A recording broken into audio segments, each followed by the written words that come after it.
This constitutes living in reality. Hi, I'm Scott Ott with Whittle Now. And Bill, on this episode, we are starting to see even people who are strong voices on the right say that Joe Biden will be inaugurated as president of the United States on January 20th. That quote that I just gave you, this constitutes living in reality, was from Laura Ingraham, who preceded that with Biden will be president. And I'll give an extended version of what she said here.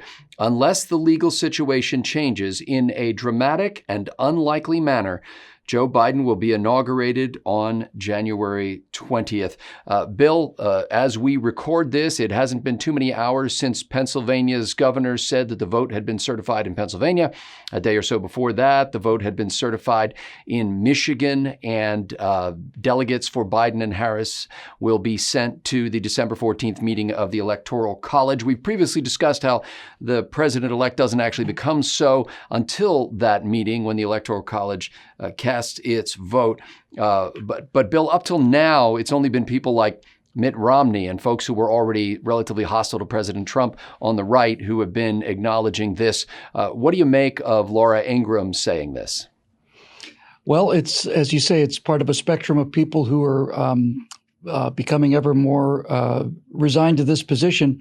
And if I had to guess, I think they'd be saying, well, it's because these what we'll essentially just call small-scale challenges are going down like the challenges in court on the small-scale level are not standing up. I was reminded this morning on the way into work, however, that in 2000, George Bush lost every single lower court appeal, and Al Gore was well on his way to becoming president of the United States. But when it got to the Supreme Court, George Bush prevailed, and that's what I still would like to see happen here. I don't know if it's going to get to the Supreme Court because I just don't know anything about how these things work. There have been things that I found alarming, but again, let me just be clear about this. You know, the nice thing about living in a republic and being a citizen as opposed to being a subject is we get to make up our own minds. And that's really the entire idea of this country, is that you don't have to listen to what any expert or authority or pundit is saying, for that matter. We get to make up our own minds. I've seen evidence that I thought was compelling that there's large-scale voter fraud going on. I would like to see that evidence in one place. There are hundreds of sworn affidavits of people who said that they actually not only saw this, but in some cases committed it. I know for a certain fact that these machines can be tampered with easily. I also saw, it was on Mark Dice's show, about how a college professor asked students, I don't know where it was, but it was someplace that hated Ohio State, so maybe it was Penn State or something, did a survey and they had filled out ballots, put it into the machine. Which do you like better, Penn State or Ohio State? Ohio State won 138 to 108 because the votes were flipped. So I'm not one of those people who's willing to just say, oh, you know what, you gave it a good try and whatever. If the evidence is compelling, if I think the evidence is compelling, or even I think the evidence is overwhelming. And speaking as an individual citizen of this country, I am going to take a look at that evidence. And if there is no satisfactory explanation for these statistical irregularities and these sworn affidavits, then I'm going to assume that these allegations are founded, and I will govern the rest of my life according to that assumption. I will govern if I see compelling evidence and there is no rebuttal to this evidence, and by the way, no attempt at rebuttal of this evidence. This is the part I find most suspicious, to be honest with you, Scott. If all of this living in reality is true, then disproving these voter claims should be fairly straightforward. There should be a straightforward explanation for all of it. I have not seen that explanation forthcoming. And what's worse than that, I have not seen any indication on the part of anybody on the Democratic Party or even on these coattails of these so-called Republicans who are saying, here's why this election was not fraudulent. All of the stuff that you heard that caused you deep suspicions, I think 3% of Republicans believe that this election was won fairly. So if there is in fact no evidence that this happened, and this is the reality, Laura, then why don't you make the case for why this didn't happen? Laura, if you really do believe that this is the reality and this is justice and so on, then why don't you make the case for why all of this evidence is not something that we should be listening to? Bill, you previously yourself have said that it is very difficult to prove a negative. And let me just bring up something else that happened this past week.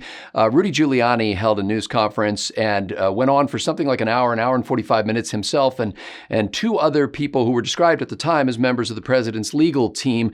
Since then, one of them, Sidney Powell, has been ejected from that team, or Giuliani released a statement that basically said she's not part of the team. And Rush Limbaugh made a statement earlier this week, not that talk show hosts get to determine who becomes president of the United States, and he wasn't talking about that, but he said, look, if you're going to hold a big press conference and promise bombshell revelations that will reverse or drastically affect the outcome of a presidential election, then you need to produce bombshell revelations. And he said, this does not look good.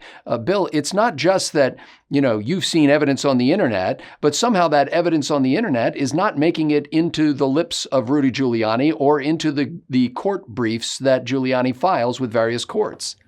And this is once again an excellent point for us to return to our tried and true principles that we live by, rather than the heated moments of politics and so on. We have a system that works in a certain way, and that our legal system is predicated on evidence. And if Sidney Powell or Giuliani or anybody else cannot produce that evidence, then that is a case where absence of evidence is evidence of absence. Now, not producing it at a press conference is not the same thing as not producing it in court. But this is not just me, and it's not just a bunch of hardcore rednecks driving around in General Lee cars, with our Dixie horns blowing. There are tens of millions of Americans who are convinced that their votes were stolen.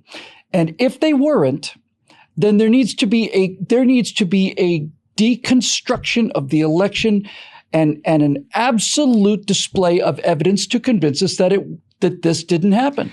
Again, because Bill, there's so you're much going at it from a reverse thing again, and I'm sorry to interrupt, but it's your own process of thinking through things in the past has said that you can't say to somebody, hey, I allege that something happened, now you need to prove that it didn't. No, it's not. That's not the case. I'm not alleging something. I'm saying there are hundreds of sworn affidavits. I want to know what each one of those. I would like to know what the outcome of those affidavits are. I would like to know that the person in question made a false statement, and it can be proven that they made a false statement. I'm not coming at this with didn't something bad happen. I'm coming at this with evidence. There is tremendous statistical evidence that stuff happened that shouldn't have happened, weird things happening that shouldn't have happened. I would like a statistician to explain to me why this is absolutely irrelevant and has nothing to do with it. And I'd like somebody to explain to me how these machines that have been tampered with, I've seen 5 videos online now where people have gotten a hold of these machines and simply gone in the back in a space of 10 or 15 minutes with a ballpoint pen, been able to change the results. So I want to know, it's not a question of me saying you have to prove to me that this didn't happen. I'm saying that there is a large amount of evidence saying that there's something fishy going on here. So at the very least, I want an explanation for this.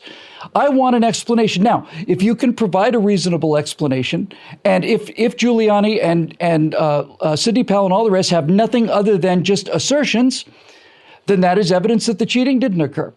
But we don't know the answer to that yet. And so on some level, this dismissal of the whole thing as just being kind of nutty is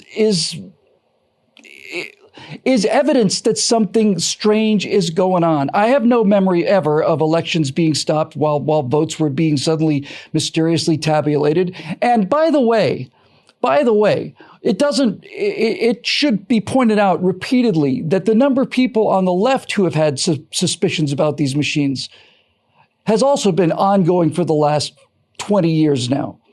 So it's not a question even of did Trump win this election? It's a question of can we trust these electronic voting machines? I think the left and the right agrees that we cannot trust these electronic voting machines.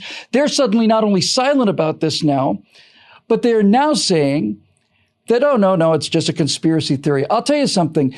I have been in enormous worried about these electronic voting machines. And if Donald Trump had won this election in a landslide, that would not remove my concerns about these electronic voting machines. I saw a story yesterday, and forgive me because I don't have the resource at my fingertips here, that said that there was I believe it was in Detroit, that the last time around in 2016, there were actually more vote tabulation irregularities at a place and a time that President Trump won at that point than there are this time, roughly twice as many. It was like 400 and some versus 900 and some. Fantastic. Let's look into that too. That there were more. Because that shouldn't be happening. Well, the article was saying was there were more then. However, there were no complaints from the Trump team saying, hey, we got to make sure that these votes are counted accurately. Look, Scott, any irregularities are the end of the country to the degree that it has basically destroyed the nation's trust in the vote. If Trump had won this election, the Democrats would have spent the rest of time convinced that the vote was stolen. Although I have to say, given the size of the rallies, they'd have had a tougher case to make in terms of common sense, but nevertheless, there it is. And that's what they claimed in 2016. They've been claiming for the last 4 years, Russian interference with the election and so on and so on and so on. So if they've been talking for 4 years about Russians meddling in elections with electronic voting machines, and now the Republicans and Trump supporters are saying that we don't trust these electronic voting machines, then why are we even discussing? Why are there not mobs of people breaking into wherever these things are stored and smashing them to bits with sledgehammers? I don't understand. I think there's an answer to that. I think the answer is that there have always been election irregularities, even previous to the electronic machines, and that was just part of the process where you knew when you were tabulating tens of millions, if not hundreds of millions of ballots, that we're humans, and humans are going to make mistakes, and humans are going to do wrong things accidentally and intentionally, and that we know that in any sort of, if you want to call it a manufacturing process, there are going to be a certain number of flawed elements to that, especially when there's no training, there are individuals all making their own decisions. There are a lot of volunteers involved in the process. The question is, do all of those irregularities amount to a systematic, organized, coordinated effort that actually overturns the result of a presidential election? Well, dealing with the larger case of irregularities, I'd be very, very, very interested to see that of all the irregularities that are logged, how many of them went in favor of Republican candidates versus Democratic candidates. If you're trying to tell me that Tammany Hall didn't steal votes, if you're trying to tell me that Chicago Mayor's Richard Daley didn't come up with thousands and thousands of votes that put John Kennedy over the top in 1960, if you're trying to tell me that widespread voter fraud doesn't exist and that the Acorn videos we saw with James O'Keefe are all fraudulent and all the rest of it, then I'm going to have a hard time believing that. And the important thing to remember here is simply this. The idea that in order for the cheating to be either acknowledged or punished, in order for that to happen, the cheating has to succeed is not how the world works in civilized countries. If you are found to be cheating, you default. That's it. You lose. Whether you cheated to win or not, it doesn't matter. If that can be proven, then that's a default. And I think that the history of dead voters showing up on registration rolls has gone so consistently in one direction that to claim that this is just a series of just random pips is nuts. The stolen election series of firewalls that I did, I just released one this morning called Part 2 about the information big tech. Shows you that the stolen election and the whole idea, I know this is not directly related to what we're talking about, but it's funny how all of these errors seem to go in one direction. All of the ads that are banned on Facebook are for conservative ads. All of the tweets that are blocked, that was a mistake. That was an error. Oops, looks like we missed that one. I'm not familiar with the details of this specific case, Senator. Blah, blah, blah, blah, blah, blah, blah, blah, blah. It all goes one way and not the other. And so they have created this atmosphere of distrust and deceit, and I want some answers to these legitimate questions. And as I always say, when people are trying to shut up conservative voices on radio and television, my response to that is, if you're so correct, should be a piece of cake for you to defeat my arguments. If you're so absolutely sure that you have everything right and I'm just a right-wing lunatic, should be a piece of cake for you to shut down my arguments. Why are you trying to silence my voice when your argument is that I'm a complete whack job? You should be able to take care of me in no time. That's not what I find happening. So I think the 70 million people in this country who have watched this kind of fraud going on for a long time deserve not even an explanation. They deserve a presentation of factual evidence that this thing needs to be treated like it's a court case, whether it goes to court or not. The societal issue is it is the entire electoral system is on trial in this country.